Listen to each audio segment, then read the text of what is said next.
Let's now look at another example of adding fractions.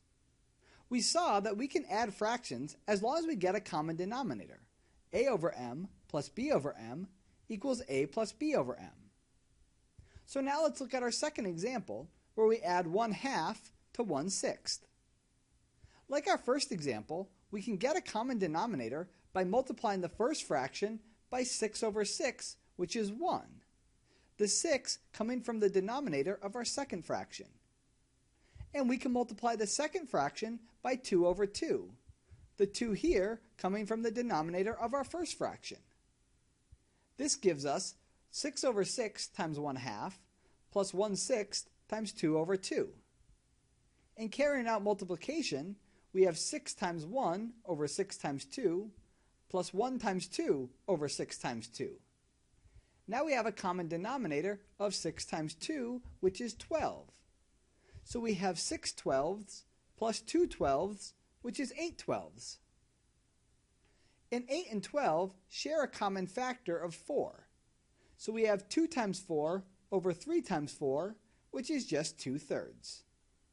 So we get that 1/2 plus 1/6 is 2/3. But we could have been more precise with our common denominator. We can factor 6 to rewrite our fraction. 1/2 plus 1/6 equals 1/2 plus 1 over 3 times 2. Doing this, we can see that the first denominator is just missing the factor 3. So we just need to multiply by 3 over 3 in our first fraction instead of 6 over 6. And we don't need to multiply the second fraction by anything because our factor of 2 is already there. Doing this, we now have the common denominator of 3 times 2, which is 6. So we have 3/6 plus 1/6, which is 4/6. And again here, we have a common factor in our top and bottom.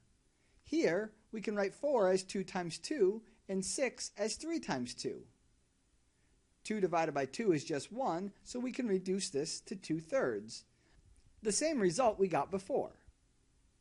So while it is more work up front, it is less work in the long run to find the factors of the denominators and only multiply by the missing factors in each fraction.